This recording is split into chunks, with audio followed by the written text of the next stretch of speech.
Muito bom revê-los, muito bom estar aqui na segunda palestra sobre o cristianismo e a cultura. Vamos começar com oração, vamos pedir a bênção de Deus.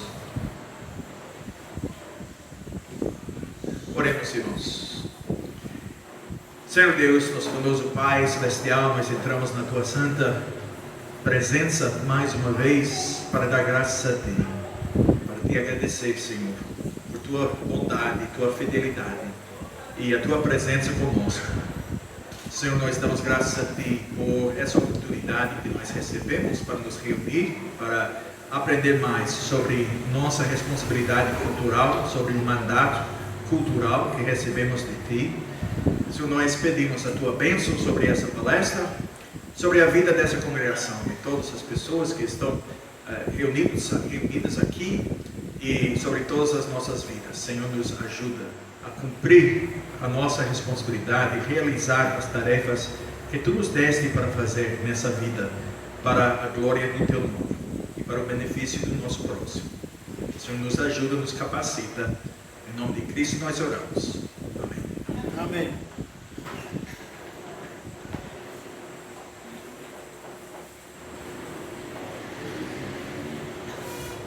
Já começou a gravação? Ok.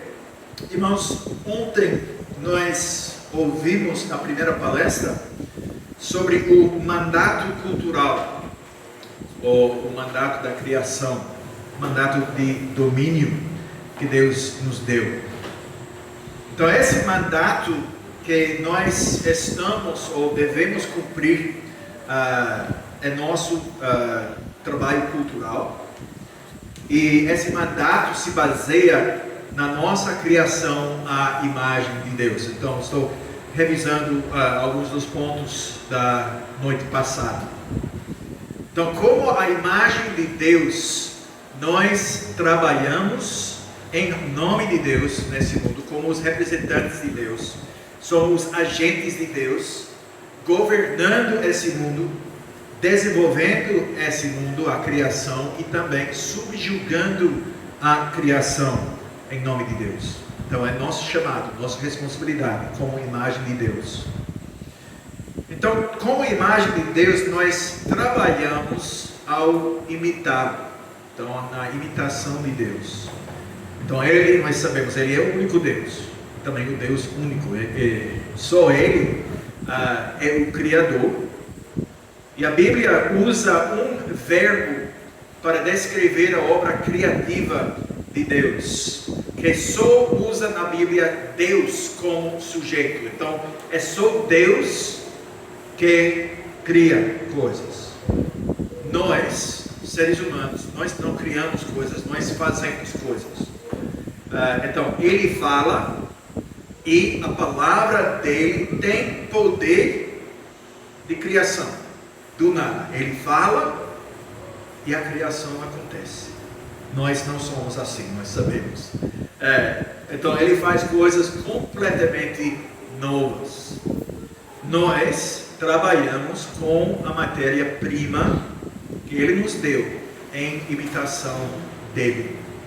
Nós desenvolvemos, nós fazemos coisas. E esse ponto é importante em nosso trabalho cultural. Nós trabalhamos em imitação de Deus. Então, ontem nós ouvimos também como a cultura é a expressão de como nós resolvemos os problemas da nossa vida dia a dia, da nossa existência nessa vida. Então, há coisas que nós precisamos fazer nesse mundo que Deus nos deu. Isso é verdade, ou era a verdade para Adão antes da queda no pecado, e continua sendo a verdade para nós hoje em dia, depois da queda. Então, Adão, ele foi criado para trabalhar. Ele não foi criado para relaxar no jardim enquanto as frutas caíam das árvores na sua boca. Não foi a vida do paraíso. A vida não era, antes da queda, férias permanentes para o ser humano. Mesmo antes da entrada do pecado no mundo. Eu acho que talvez nós temos essa tendência de pensar na vida antes da queda como férias, sem trabalho. Porque trabalho nós associamos com pecado. Mas o trabalho é a bênção e nosso chamado principal como a imagem de Deus. Então o trabalho é nossa responsabilidade central. Então nós podemos ver isso no que Deus diz sobre a responsabilidade de Adão no jardim. Vamos ler Gênesis capítulo 2 e versículo 15, que eu acho que temos no slide. Bom, Gênesis 2, 15. Tomou, pois, o Senhor Deus ao homem e o colocou no jardim do Éden para o cultivar e o guardar. Então, ele colocou Adão no jardim para cultivar e para guardar o jardim. Também nós vemos em Gênesis capítulo 2 que Adão nunca foi destinado a permanecer no jardim para sempre. O Criador, ele preparou todas as matérias-primas que o homem usaria em seus empreendimentos culturais e as colocou no mundo para que o homem pudesse acessar essas coisas. Mas ele teria que trabalhar para fazer isso. Então, quando Deus criou o mundo, sua avaliação foi que tudo era muito bom. Gênesis capítulo 1, nós lemos isso. Então, não era imperfeito, não precisava de melhorias, não, nada disso. Foi glorioso. E o trabalho do homem o tornaria ainda mais glorioso. Então nós podemos ver isso na descrição interessante dos rios e regiões ao redor do jardim, ao redor da área do Éden, em Gênesis capítulo 2, versículos 10 a 14.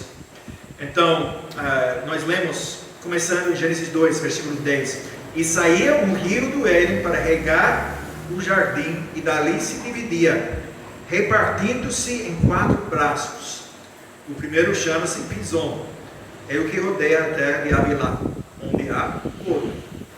O ouro dessa terra é bom. Também se encontra lá o bedélio e a pedra de ônix. O segundo rio chama-se Gion, é o que circunda a terra de Cush. O nome do terceiro rio é Tigre, é o que corre pelo oriente da Assíria. E o quarto é o Eufrates. Então, Gênesis 2, 10 a 14. Então, houve esses 4 rios e as regiões. Talvez você já se perguntou por que esses 5 versículos são incluídos nessa passagem, bem no meio de Gênesis capítulo 2. Por que essa descrição geográfica?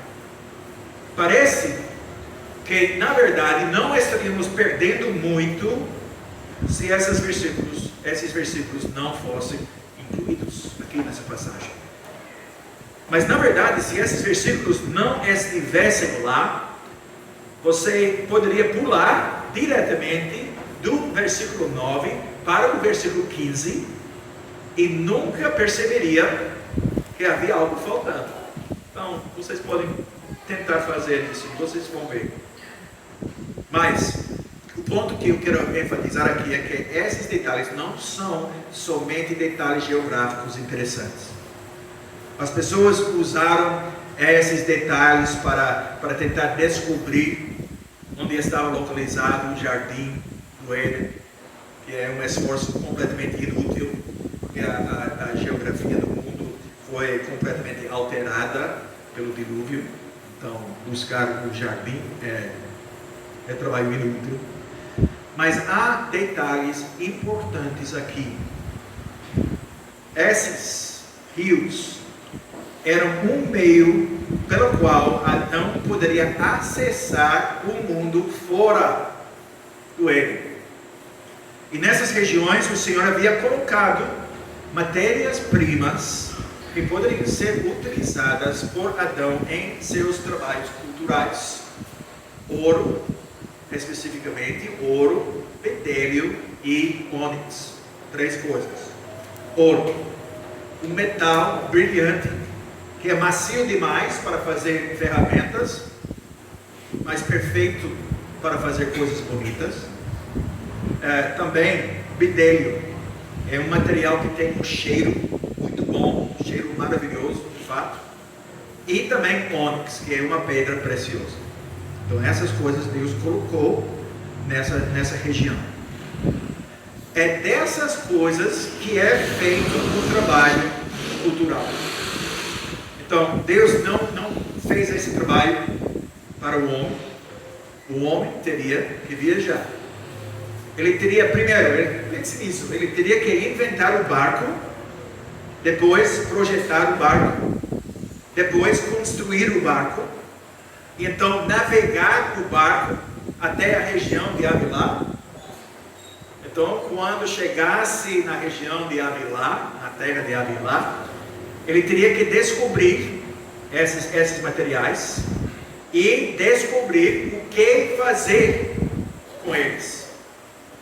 Ele teria que desenvolver técnicas para purificar metais, moldar esses metais, usar os metais e usando a sua imaginação, engenhosidade para trabalhar com todas essas matérias-primas.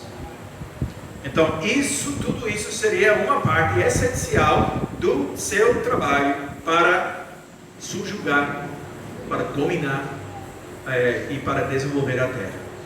Então, agindo aqui como imagem de Deus, enchendo a terra e trazendo-a a um estado de maior glória como o representante de Deus. Isso foi o trabalho cultural de Adão, dos seres humanos.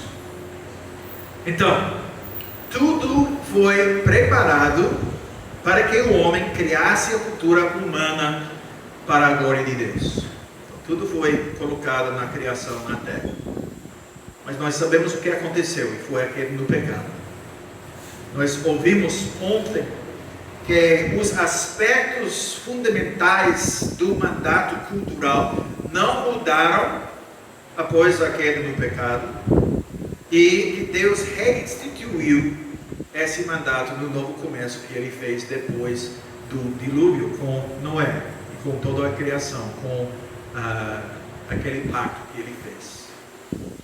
O que mudou? Mas algo mudou. O que mudou foi a capacidade do ser humano caído de cumprir corretamente o mandato cultural que Deus lhe deu. Foi a habilidade do ser humano de cumprir essa tarefa que mudou. Isso fica claro no relato bíblico dos acontecimentos depois da queda. As gerações imediatamente depois da queda do pecado, Gênesis capítulo 4, já encontramos isso. Então, nesse capítulo acontece o primeiro assassinato. Caim mata seu irmão, Abel.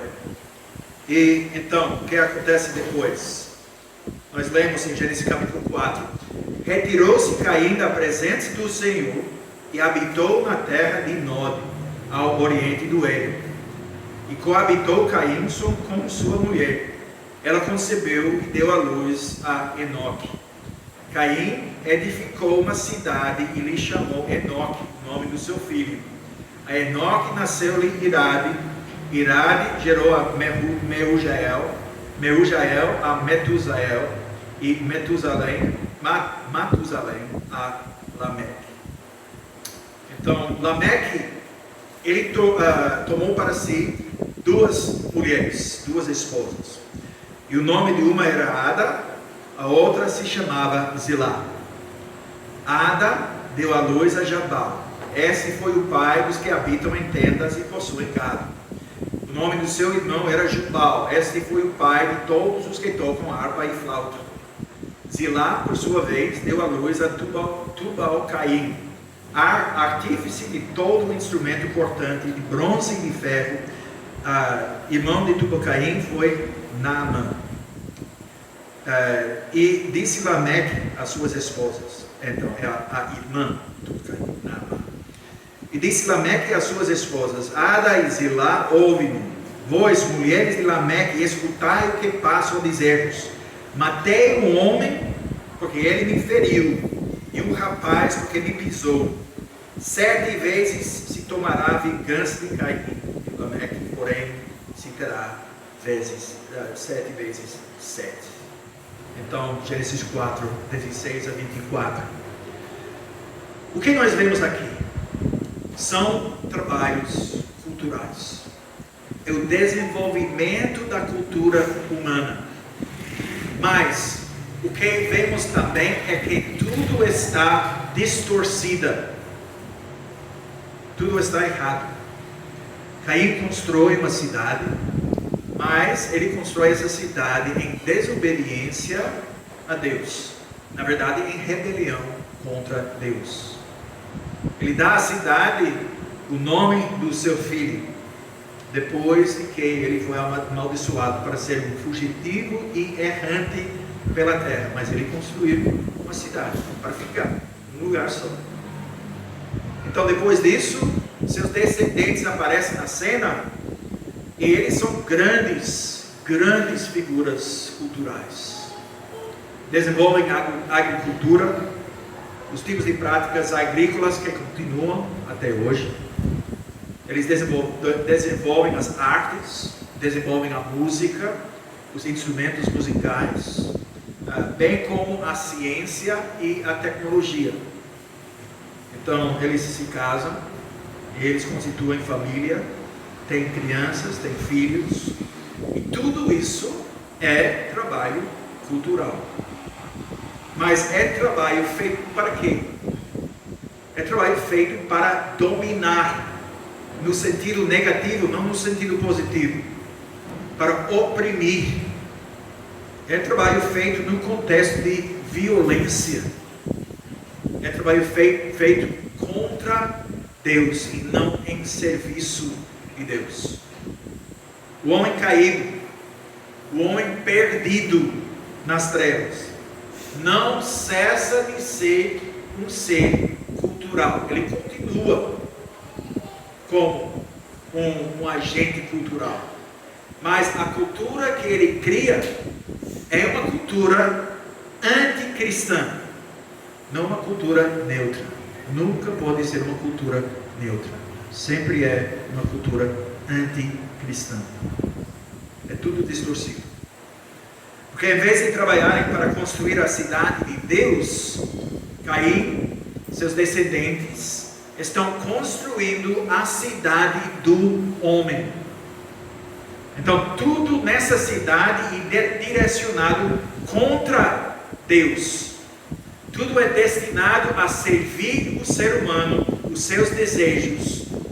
O ser humano independente, livre, mas na realidade é a servir o Deus desse mundo, o próprio Satanás. Então é o propósito da construção da cidade do homem. Então o que acontece é que o ser humano, o homem, ele usa os dons que ele tem, que ele recebeu como imagem de Deus, para agir em rebelião contra seu Criador, contra Deus. É o uso da cultura pelos ímpios. E como já vemos que o mandato cultural foi enfatizado depois da queda, especificamente depois do dilúvio, como nós já vemos isso, nós vemos a continuidade depois do dilúvio no trabalho cultural do ser humano em rebelião, especificamente em rebelião contra Deus. E nós vemos isso em Gênesis capítulo 11, na construção de Babel. Eu vou ler com vocês Gênesis 11, versículos 1 a 4. Então, é depois do dilúvio, né? Ora, em toda a terra havia apenas uma linguagem e uma só maneira de falar. Sucedeu que, partindo eles do Oriente, deram como uma planície na terra de Sinai, e habitaram ali. E disseram uns aos outros: vinde, façamos tijolos e queimemos pedra. Os tijolos serviram-lhes de pedra e o betume de argamassa. Disseram: vinde, edifiquemos para nós uma cidade e uma torre, cujo tope chegue até aos céus, e tornemos celebre o nosso nome, para que não sejamos espalhados por toda a terra. Então, foi o propósito da construção de Babel, a cidade, e também da própria torre. Então, mais uma vez, aqui em Babel, nós encontramos o ser humano caído, e encontramos ele trabalhando num projeto cultural que é absolutamente o oposto do mandato cultural, o cumprimento do mandato cultural genuíno. É um projeto que se desenvolve em desobediência deliberada aos mandamentos expressos de Deus. Em vez de encher a terra, subjugar a terra, em vez de fazer essas coisas, essas pessoas rebeldes queriam reunir-se num só lugar, para não serem espalhados. Em vez de trabalharem para glorificar o nome do Senhor, do seu Criador, eles trabalharam para engrandecer o seu próprio nome, a sua própria reputação. E é interessante notar, e o texto faz uma observação muito específica sobre os materiais que esses rebeldes usaram para construir essa cidade, essa torre, esse projeto de construção. Isso também nos ensina algo importante sobre a natureza desse trabalho. Em vez de usarem as matérias-primas de Deus, então nós podemos pensar em pedra para construir a cidade, para construir a torre, eles usam algo que eles mesmos fizeram: tijolos de barro queimado. Então é matéria fraca, é destinada a desaparecer. Então não há nada, não existe remanescente da torre de Babel, porque foi construída desses tijolos de barro queimado. Então há uma mensagem importante nisso, sobre a futilidade de tal projeto, que nunca iria servir nada. Em tudo que fazem, essas pessoas mostram que são anticristos, construindo uma sociedade anticristo, uma cultura anticristo. É o que eles estão fazendo. Então nós também encontramos as raízes disso. O que levou à construção de Babel?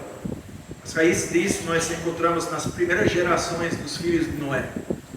Gênesis capítulo 10. Então, nós voltamos um capítulo para Gênesis capítulo 10. Nós encontramos um homem chamado Nimrod. Então, Gênesis 10, versículo 8. Nós lemos: Cush gerou a Nimrod, o qual começou a ser poderoso na terra.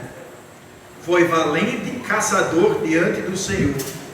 Daí dizer-se como Nimrod, poderoso caçador diante do Senhor.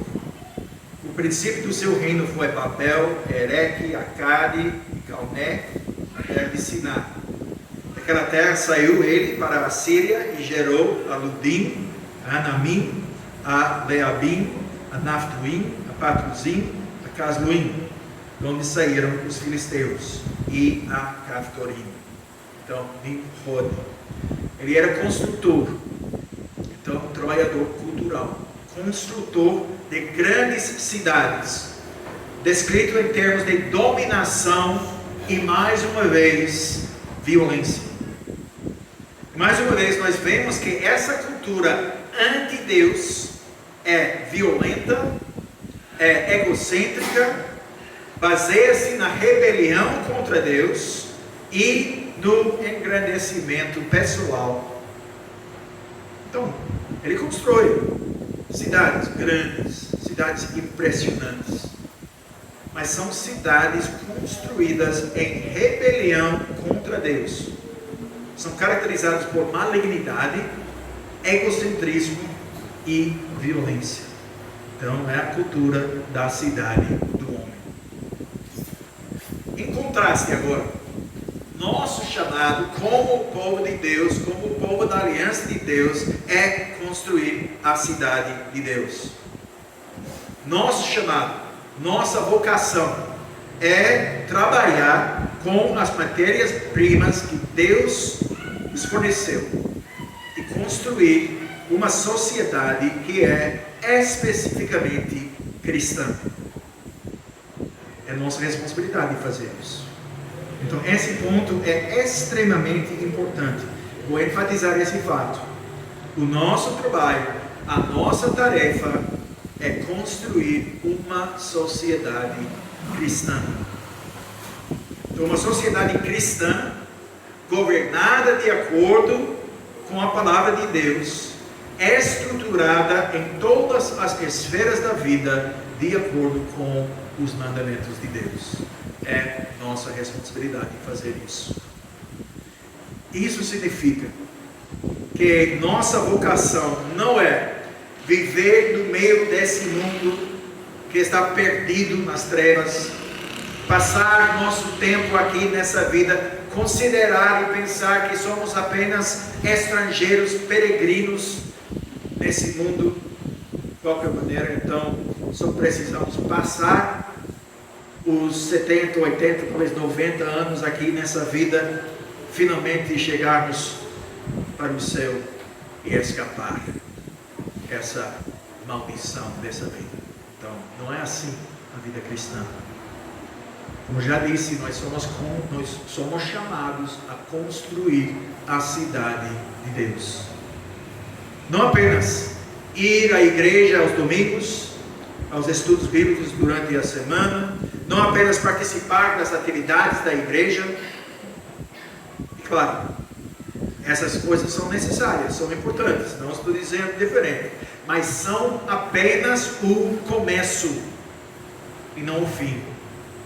São atividades fundamentais, mas se pensarmos que a vida cristã fiel se limita a essas atividades e somente essas atividades, nós estamos muito enganados.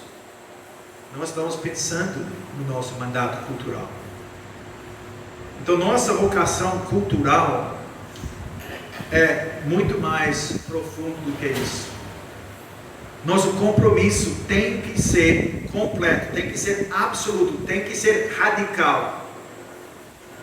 Lembre-se, como eu já disse ontem, tornar-se cristão não significa acrescentar mais uma coisa para a vida que você já vivia no passado. Significa mudança completa, absoluta, radical em toda parte da sua vida. À medida que você transfere a sua membresia, o seu lugar da equipe que está construindo a cidade do homem, a equipe que se dedica à construção da cidade de Deus. Então, à medida que isso acontecer, a nossa vida muda do fundamento e tudo muda. Então, se estamos trabalhando para construir a cidade de Deus, nós estamos trabalhando para a vida do seu reino. Como nós oramos. Oramos pela vida do reino do Senhor Jesus. Quando oramos a oração do Senhor, é o que nós oramos. Venha o teu reino. Mas a vida do reino de Cristo significa que nós devemos permanecer, ficar ativos dessa vida. E não esperar passivamente, sem ação, não fazendo nada, e esperando que Deus realize essa vida do reino, enquanto nós esperamos a volta do Senhor para nos resgatar. Não, há 5 maneiras que um teólogo chamado Peter Leithart, americano, ele fornece uma lista de 5 maneiras que nós, como a Igreja de Cristo, o que nós fazemos para trabalhar para a vinda do reino de Cristo. Então, o que isso significa? Há 5 coisas que nós temos que fazer para construir a cidade de Deus. São nossas responsabilidades, cumprindo o nosso chamado cultural, mandato cultural. Então, é um programa de ação para nós. É uma estrutura ou esboço apresentado em termos gerais. E amanhã nós vamos examinar, se Deus quiser, com mais detalhe as responsabilidades que nós temos. Nós vamos falar em termos práticos sobre como nós podemos e devemos fazer isso como indivíduos e também como a igreja em geral, a igreja de Cristo. Mas agora, esses 5 pontos gerais sobre como nós construímos a cidade de Deus e trabalhamos em prol da construção ou a vida do reino de Cristo. Então, em primeiro lugar, a vida do reino significa que Cristo já derrotou Satanás na Guerra Santa. Nossa missão como a igreja de Cristo é continuar essa Guerra Santa. Então, a vida cristã é assim, é uma guerra santa. Nós continuamos o trabalho que Cristo já cumpriu. Ele já derrotou Satanás. Agora nosso trabalho é cumprir o trabalho e esmagar Satanás debaixo dos nossos pés. Em segundo lugar, a vida do reino significa que os santos estarão sentados em tronos celestiais. Nós vemos isso no livro de Apocalipse. A missão da igreja aqui, agora, nessa terra, nessa vida, é exercer o domínio cristão aqui e agora na terra. Então, a vinda do reino significa que o santuário celestial está aberto. Jesus Cristo entrou. A missão da igreja aqui e agora é oferecer adoração espiritual na presença de Deus. A vida do reino significa que nós somos convidados a comer a festa celestial na mesa do rei. A missão da igreja é celebrar a festa, convidar o mundo para partilhar a alegria dessa festa e falar ao rei em nome do mundo. Nós somos o reino de sacerdotes, o reino sacerdotal. E essa atividade sacerdotal é essencial para a nossa vocação como o povo de Deus. E finalmente, a vida do reino significa a reunião de um novo povo de Deus sob uma nova aliança. Então, a nossa missão como igreja é buscar a unidade, buscar a paz e fazer discípulos das nações, de todas as nações, através do batismo e do ensino, o ensino de Cristo. Então, esta é a grande comissão que Jesus nos deu em Mateus 28. Então, para fazermos todas essas coisas fielmente, nós precisamos ter uma orientação futura em nossas vidas. Então, isso significa que nós precisamos pensar no futuro. Precisamos olhar para o futuro com uma expectativa esperançosa. Nós olhamos para o futuro. Temos essa orientação futura. Então, os inimigos de Deus, nós sabemos que eles têm essa visão, essa perspectiva de longo prazo. Eles fazem planos, não em termos de o próximo mês, ou o próximo ano, mas eles fazem planos que com décadas, séculos. Então, eles trabalham, planejam com o futuro distante em mente. Então, eu vou dar apenas um exemplo, um título de um livro que eu tenho, que revela isso muito claramente. O livro se chama Os Próximos Milhões de Anos. O autor do livro foi Charles Galton Darwin, neto de Charles Darwin, evolucionista. Então, os próximos milhões de anos. Então, eles pensavam com o longo prazo em mente, esses inimigos de Deus. Então, nós precisamos, como o povo de Deus, como servos de Deus, como filhos de Deus, nós temos que trabalhar com essa mesma perspectiva. Então, com esse tipo de visão do longo prazo em nossa mente. Nós precisamos nos lembrar das promessas de Deus.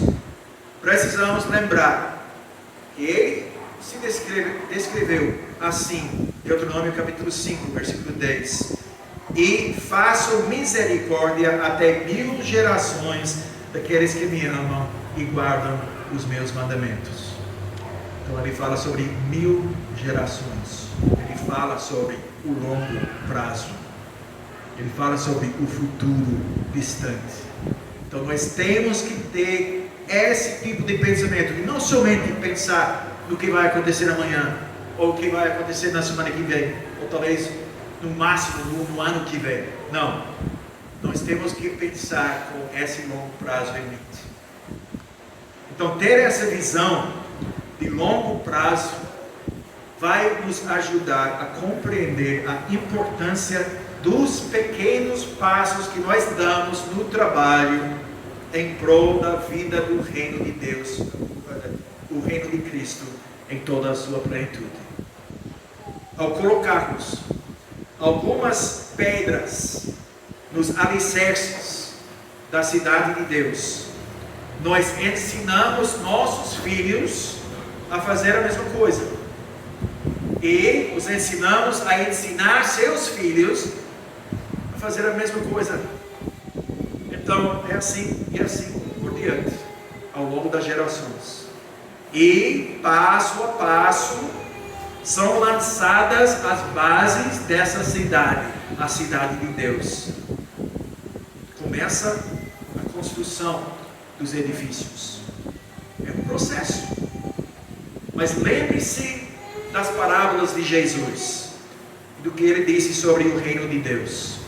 Então, eu vou ler 3 das parábolas de Jesus. Lucas 13, versículos 18 e 19, primeiro.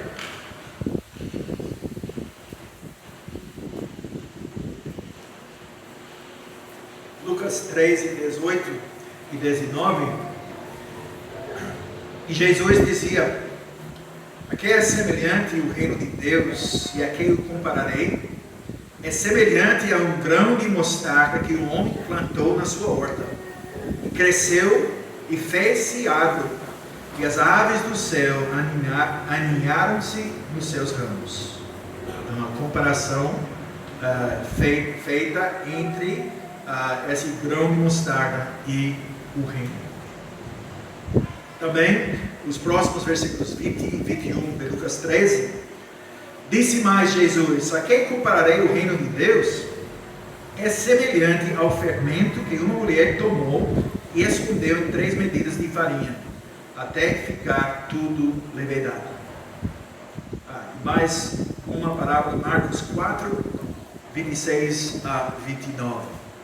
Então disse ainda Jesus: o reino de Deus é assim como se um homem lançasse a semente à terra, depois dormisse e se levantasse de noite e de dia, e a semente germinasse e crescesse, não sabendo ele como. A terra por si mesma frutifica, primeiro a erva, depois a espiga, e por fim o grão cheio na espiga. E quando o fruto já está maduro, logo se lhe mete a foice, porque é chegada a ceifa. Então, são essas 3 parábolas que falam sobre a vida do reino de Deus, o reino dos céus. E nessas 3 parábolas nós vemos que o ser humano é ativo. Ele está agindo, ou ela. O grão de mostarda é plantado na horta, o fermento é colocado em 3 medidas de farinha por uma mulher. O homem planta a semente na terra. Isso significa que a vida do reino não é um processo passivo na parte do ser humano, que nós fazemos nossas próprias coisas, enquanto esperamos só sentamos e esperamos que Deus realize a vida do reino sem nós. Não é assim, sem nossa contribuição. A nossa atividade é exigida, é essencial a esse processo. Então é uma coisa que nós vemos nessas parábolas do reino. A atividade do ser humano, necessidade dessa atividade, a nossa atividade na vida do reino.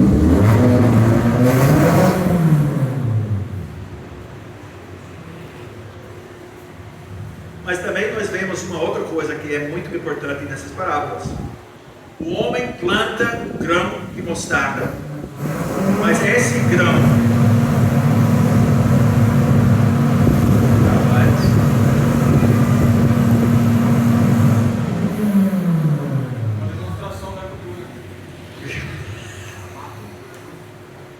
agora ele parou. Bom, me dá a oportunidade para tomar.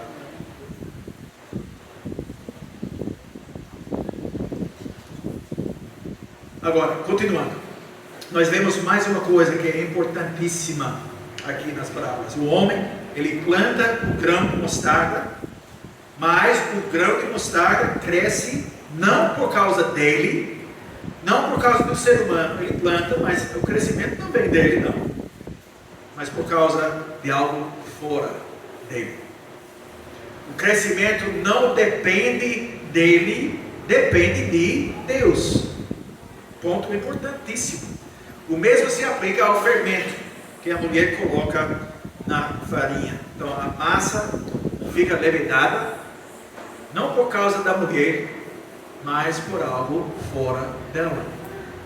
Então a ação dela colocar o fermento na farinha, a ação dela é essencial, é necessária, mas o resultado depende completamente de Deus.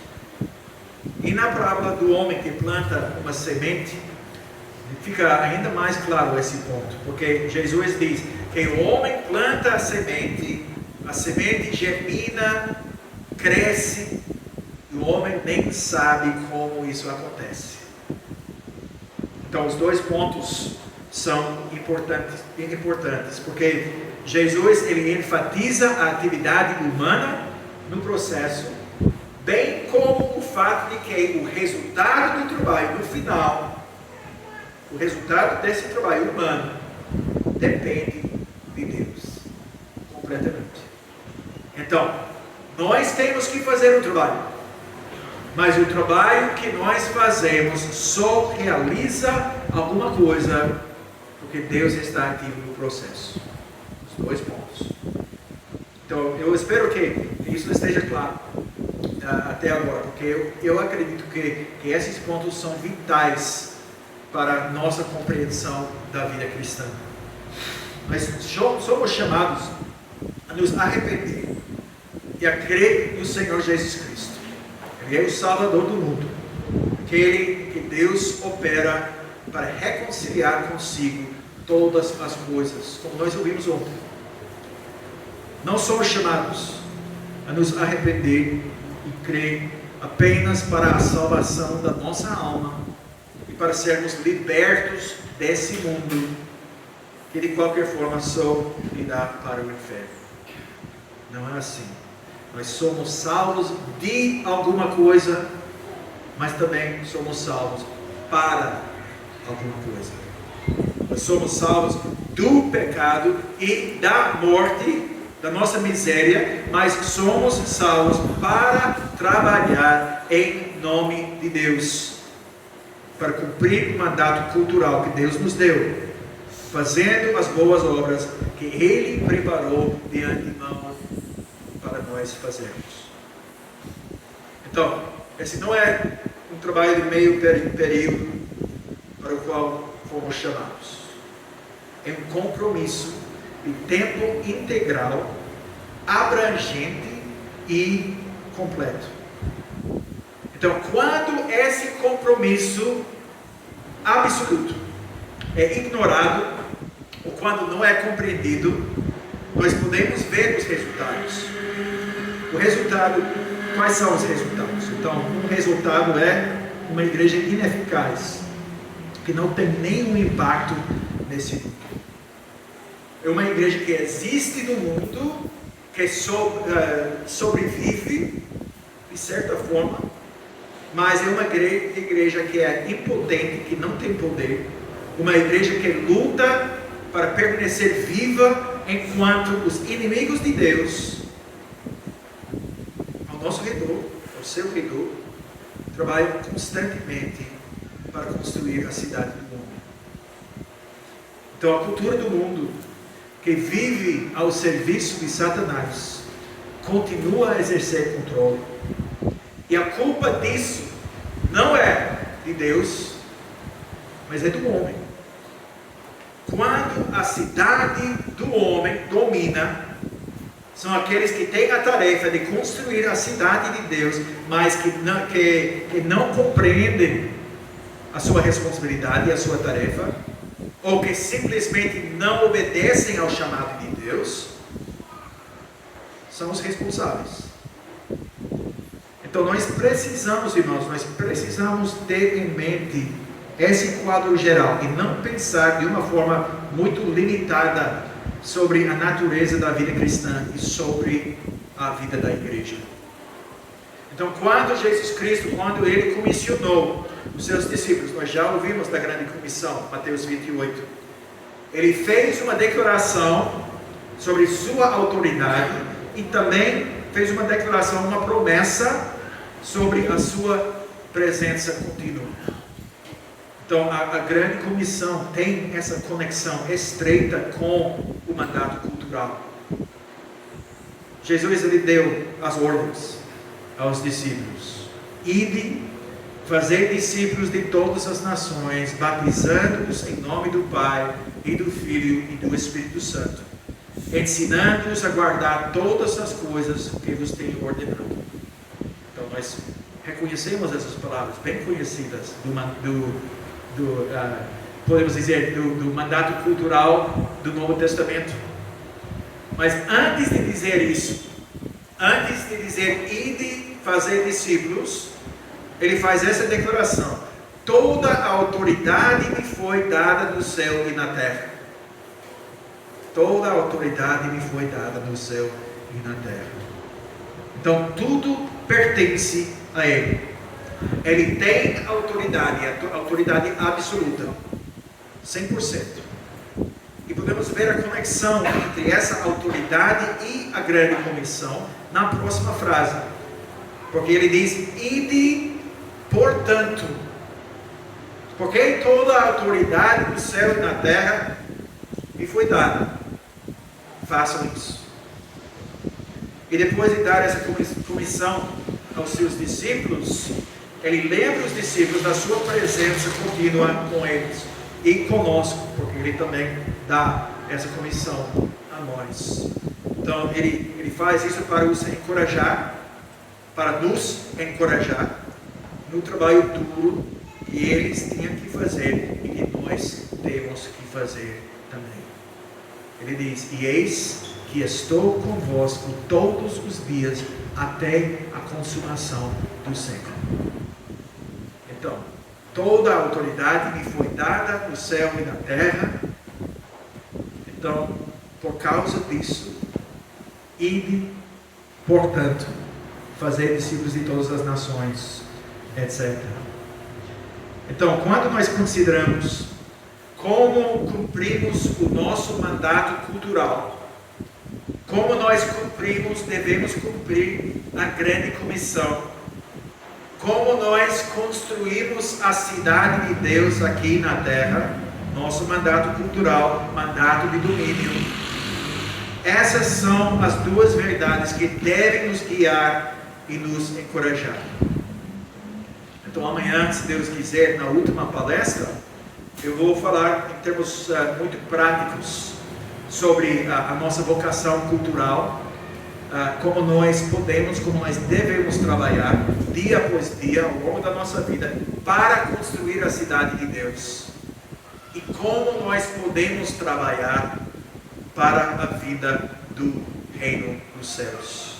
Então, a vida pela qual nós oramos. Mas será o conteúdo da palestra amanhã. Então, vamos terminar aqui. Tem perguntas ou comentários sobre essa palestra, sobre nossa responsabilidade de construir a cidade de Deus em oposição à